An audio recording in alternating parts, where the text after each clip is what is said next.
Baron Geisler binati sa kaarawan ng kanyang anak kay Nadia Montenegro na si Sofia Asistio. Sobrang ganda niya. Napakagandang bata nga nitong si Sofia, guys, no? Sobrang perfect yung combination nga nitong si Baron at nitong si Nadia Montenegro na hindi mo talaga aakalaing meron pala silang anak.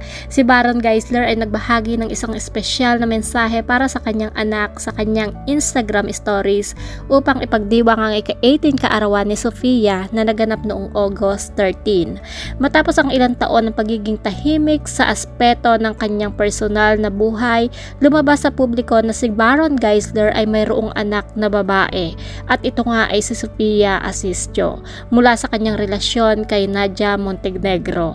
Ang naturang pagbati sa kaarawan ng kanyang anak ay nagbigay liwanag sa kanilang relasyon at nagbigay ng pansin sa kanilang pamilya sa mga social media platforms. Ito nga, guys, is ikinagulat ng mga netizen, no, na hindi mo aakalain talaga na si Baron Geisler at si Nadia Montenegro ay may anak nga.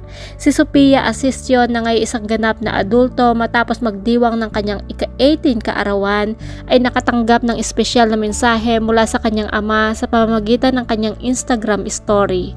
Ang pag-post na ito ay isang patunay ng pagmamahal ni Baron Geisler para sa kanyang anak at nagsisilbing pagsalubong sa bagong yugto ng buhay ni Sofia bilang isang legal na adulto. Ang pagkakataon na ito ay nagbigay din sa mga pagbabago sa buhay ni Baron Geisler at sa kanyang pamilya na ngayon muling nagiging sentro ng atensyon ng publiko nga. Ang kanyang mga personal na kaganapan ay patuloy na sinusubaybayan ng mga tagahanga at mga miyembro ng media na lagi nag-aabang ng mga update tungkol sa kanilang buhay. Lalong-lalo na nga, guys, ang mga marites at ang mga netizen.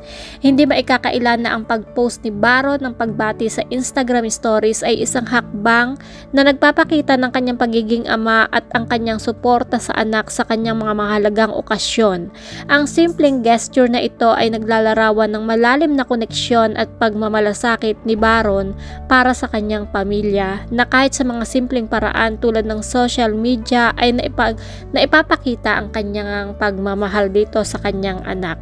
Samantala, ang iba pang detalye ukol sa kanilang pamilya ay nanatiling private nga, guys. Ang mga ganitong uri ng pag-aalala sa social media ay nagbigay sa publiko ng kaunti ngunit makabuluhang impormasyon tungkol sa buhay ng mga kilalang tao. Ang pagbati ni Baron sa kaarawan nga ni Sofia ay isa lamang sa mga paraan upang mapanatili ang koneksyon sa kanyang anak at ipakita ang kanyang suporta habang siya ay nagiging ganap na adulto.